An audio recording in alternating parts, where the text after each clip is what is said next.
Aesthetic karon kay Jonghan, very yun Jonghan. Wait, ihatod sa SPMC.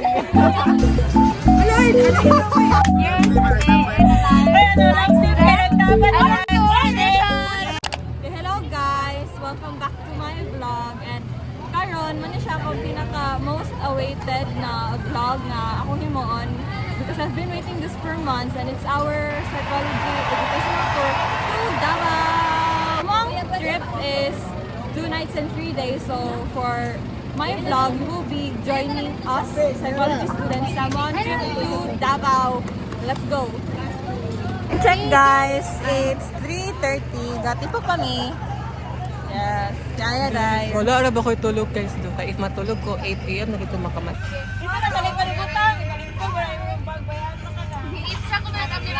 Come to bus 3. Dapat na ako si Katin. Hello! Isautan kami. Yes, ay, magano ka? Yes, ate, ano lang, student? Dapat na ito, edition. Yes. Ryan! Oy, dapat mo siya kandigot? Ella? Hajara? Ano sila? Patulog ka! Online ka, patulog kami ha? Hello!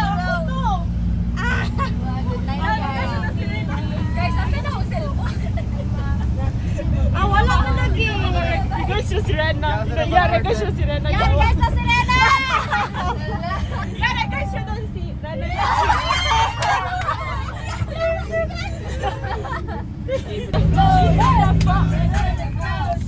Among DJ.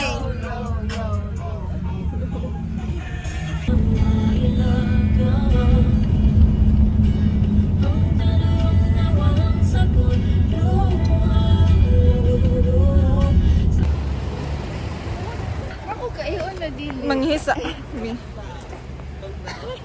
Say hi. Trip so far. Tugnaw bay, gatry ko magmata. Punya. Wala ko na kayo nakatulog o kasi na walang signal dito dati. Ang buta sa to dito. Ano to?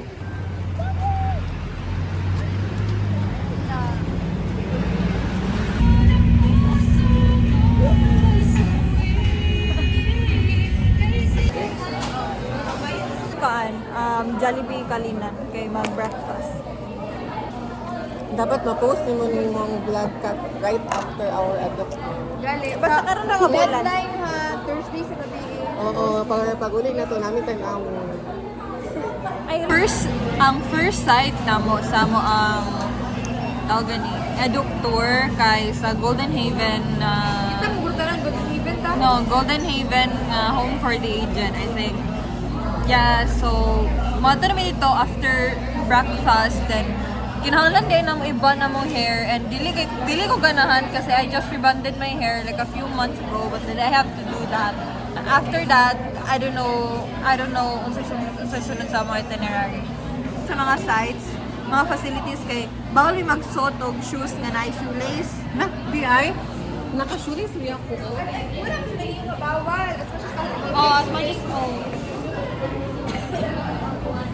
Like, Para as a port, I get the purpose. like for safety purposes, for precaution Prevention is lang, better as than much as cure. possible. You're Wala. cure. Wala I have to siya. appeal. So, caution Prevention is lang, better as than much as cure. possible. Caution Prevention is lang, better as than much as cure. possible. Mo to siya nga, sa ako ang dala nga shoes kay, karang ako ang clinical shoes lang din ako gamiton sa mga pag-visit na mga sites. Pero na ko yung dala nga extra nga shoes. Nga katong akong rubber shoes. In case mag-walking me and mag-lag me. In case mag-walking with me, not Ay. Jera. Di ba Jera mag-walking time? Hala, shit, ako sa photos. No, we will be walking around. Pero wala ko yung, Ako i-walking kay akong clinical shoes. Yeah, the vicinity of Davao. Davao. Or ka nang sa area na mas sa hotel, no? yes. Dermital. Funny kind guys, kaya mas excited pa rin sa mula aglaag after sa site visit.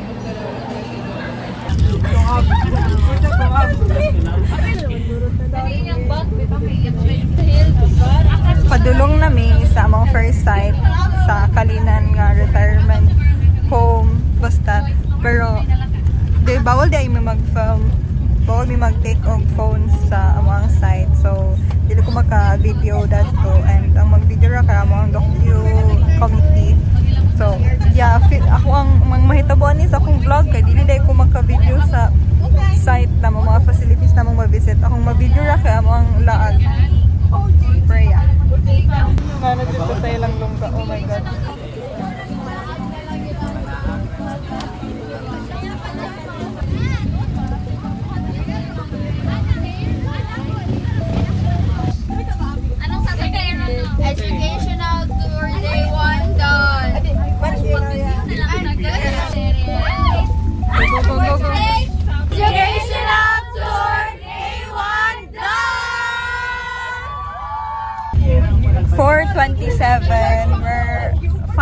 done with all the sites nga hindi na mo i-visit today. Tulo ka ba sites mo na visit today?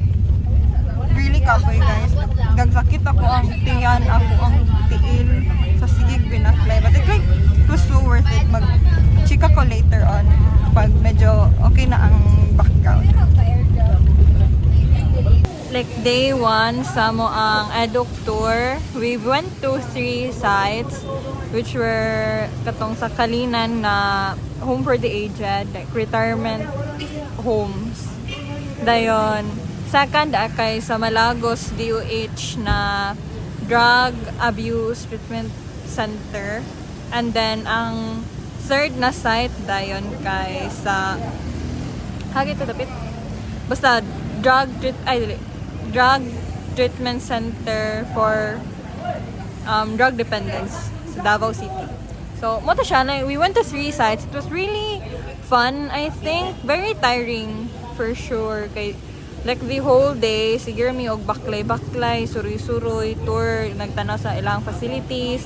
We've interacted with a few of the residents at different na sites. All that. It was really interesting for me. It was my first time to enter and visit like rehabilitation centers and actually like see how these residents lives and ato nga mga facilities. And interesting kasi sa ako nga organized scale hang punoy anan nga kanang naadid sila like schedule jud for each day ng ilang buhatoy ani nga time. Dayon, cluster kay lang mga gamit, gano'n na sila yung mga duties to do every day, mga ganon. So it was very fun. Ginabuhatan nila to develop discipline and responsibility sa atong mga residents. Dadto. But it was really fun, interesting. Today's visit nga medyo na igo-jud ko kay the sad fact na naay mga bata bitaw nga nabiktima na of drug abuse, like nakagamit na og mga droga, ganon, like ang youngest nga admitted na resident dadto sa mga sites kay around na ay 13, na ay 12, 14, diba? At such a young age they like went through that na bitaw. Tinood ba na siya do nga kanang people nga gagamit og drugs kay they don't just use drugs for the heck of it. Like, hindi pa man na sila kanang addicted sa first nila nga try. Most of the time, no, these people try drugs para ma-relieve lang self from stress or depression, mga ganun. It's really sad thing. And napodira, dako jud kayo nga impact on environment sa mga bata, sa mga tao in general. How resulta nga naka-encounter sila nga mga circumstances sa ilang life. So, gano'n, mga siya akong takeaway. Also po, dako kayo ang difference sa ratio between men and women in terms sa kanang drug addiction. Like, sa amang mga nabisit na sites, daghan na site nga kanang puro lalaki ang mga residents dadto, and then napo yung different site kanang nailalaki, naibabae, pero gamay rin ang babae by compared sa lalaki. So, more to siya kung na mga nahinumduman karon. It was really tiring, guys. Like, kapoy kaayo, guys. Pero, ayun. So, mo to siya ang ako ang day 1. And like, karon is magatumi og Rojas. Night Rojas on our own. Yes. Gibihan me. Sa mga Wala sa kauban. gibiyaan. Naguna na sila. Yes. Naguna Ay sila. naman sila ka dungan nga nagstay po sa hotel. Yeah. Swetos. Dito dahil sa lugar. Yes.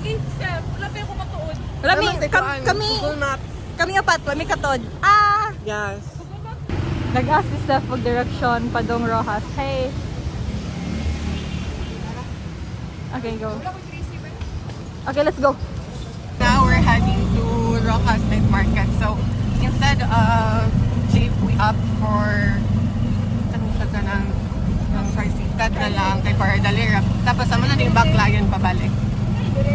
Guys, sinari ni Ron sa Morag Night Market. Rojas Night Market. And kabala mo guys, pani kaayo kay grabe nagulata sa samo ni nawag ba sila kung asa nami. Yung man Kay para nagkaon. We already had our dinner kay para lang magdungan ni Kay, gusto man niyo lechon baboy. Sila kay Rahiman. Itong lechon belly. Kaya ba pala ha? So, kani, dili man siya makaon gud og lechon god. So, mo na wala siya na. No. Uban sa mo. Napait lang niya. Ug sunod na mo, bay. Kaon lang mga nak. Kaon. Asa mo sila? 7 out of 10. Kaya lang. Ang nag-ito pakita ng ano ba? Rate na mo ang katong lechon. Ako kay rate na ko 8.5 10 over 10. 8 point, ay, wala na yung point. 8 over 10 lang. Okay, 8.5 over 10. Lami siya pero kulang ang rice. Kulang siya tapos, kanang gusto ko pang init yun ba? Dahil net like pagod yun. Kana magpasakaso yun ako mo. Coke. Kasi sila guys, wala pa ito nagdungan. Kami nag-dinner guys. Wala na ako na-film nga sa akong dinner. Pero overall, ako ganahan ito ba ang order kay fried rice with buffalo. Pero mura siya og sweet and sour kay grabe siya kaslog. Oh my God. So yan. So nagmahay ko. Lako ka kung gigasto niya. It's not even that worth it. It's not even that delicious. Pero yan. Alay. Charmy ni Elay Ogban. Ako anang din. Lami siya. Mas naka-safe yan siya. Back in my room and I decided na mag-study na lang ko para sa akong report for ABPSYCH. Yes.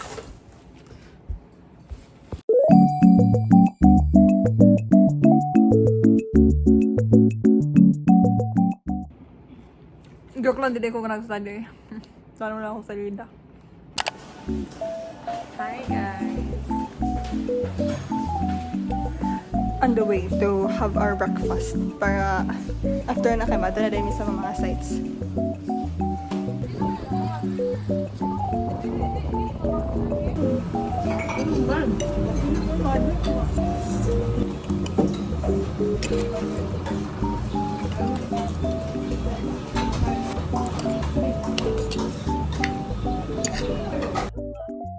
Erika, Rasha,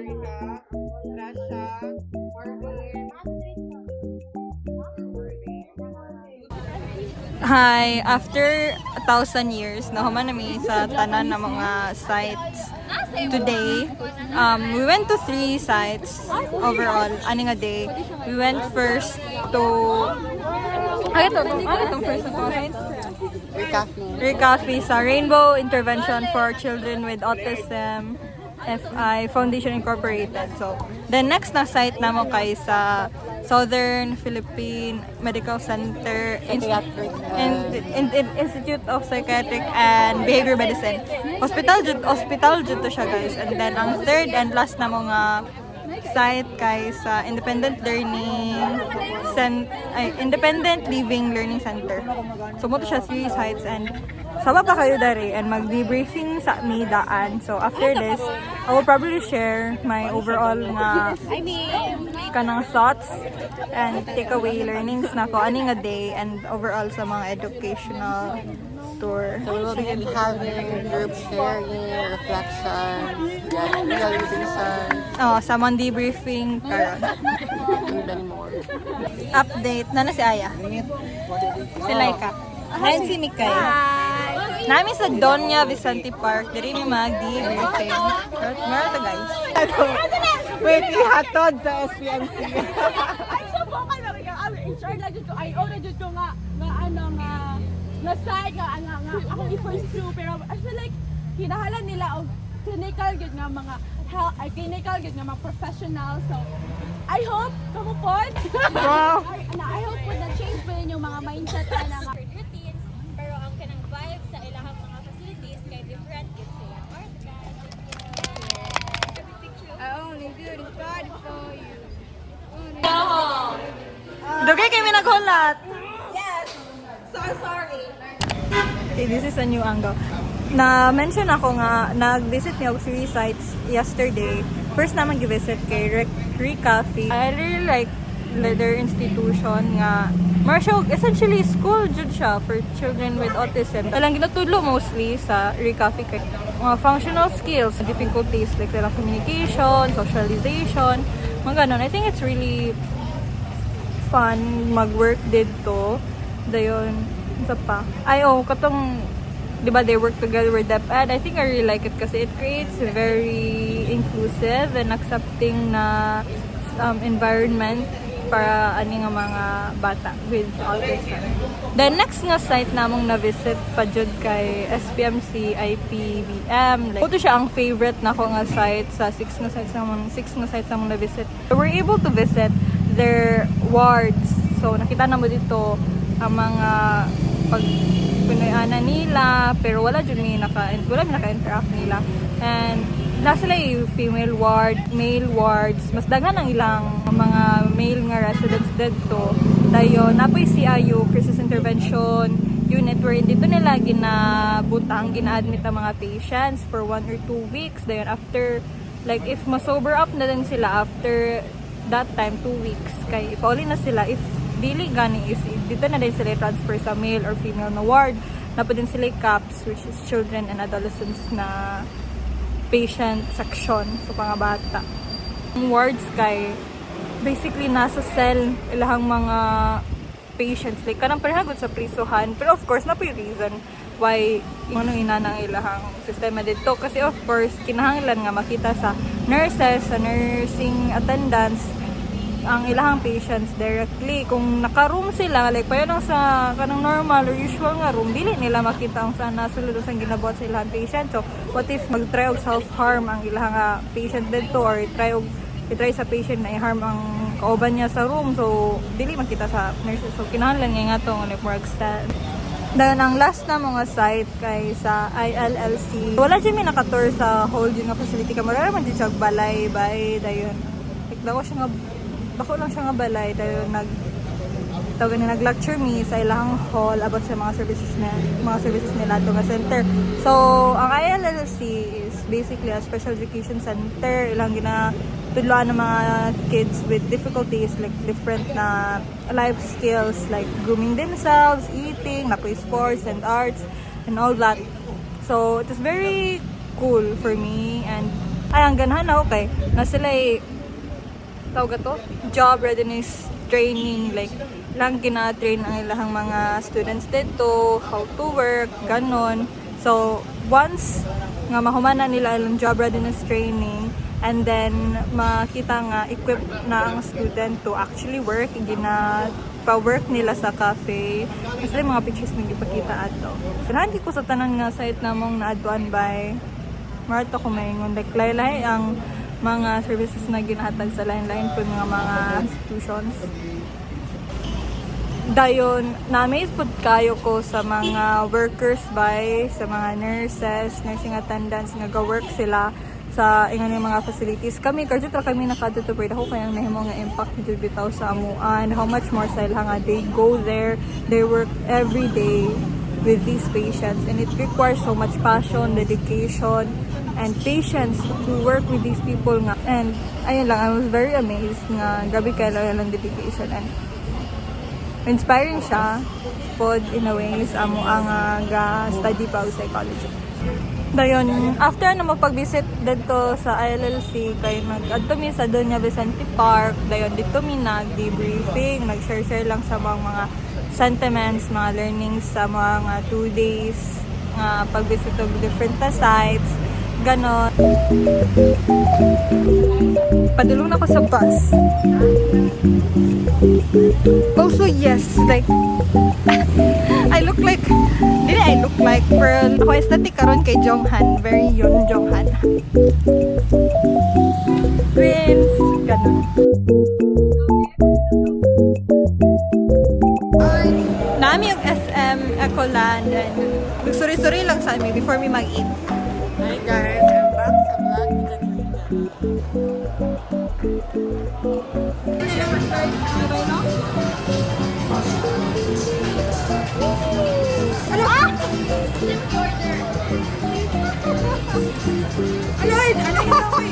Update after 1,000 years kay nako malamig kaon.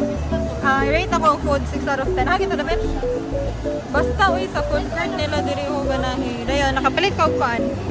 Asa ang mag-organize na nila? Wala dara ba? Amo din sila kani like chain sa ako ang phone. So I will show you what I bought.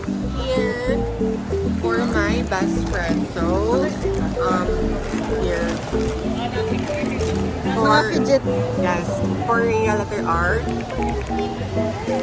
For, ASMR ka. okay, of course, for me, letter C. C, ako igual, di ba naka-original ka? Cipriano. For Jed, The third. letter J. And, ano yung mga usual ng pusalubo. Keychain lang, Davao. I heart Davao. Gago. Sorry, Jed. Okay, kami nag. Go perfect. Hindi na ito video na. Gikan mi nag photo booth with me, Seth, and Aya. Sayang wala si Gracie and Jera. Pero mo to, then patanaw sa pictures. Sayang pag yun kay at first kinagawa namin nga practice ram na mo to pero wala naman siya na X so wala na tas di namin gusto mag-try again kasi 300 pesos kayo siya for 3 strips. So expensive. So katan lang final na lang to. Ay, before po di ay, katong wala, before mi nakita ni Seth, na nakapalit sa mga keychains sa photo booth, uban ko ni Aya, nagatumig Watson. And nagpalit ko og bagong lip tint, water-based ko siya nga lip tint. Wait lang. 9, 10, 11, 12, 13, 14.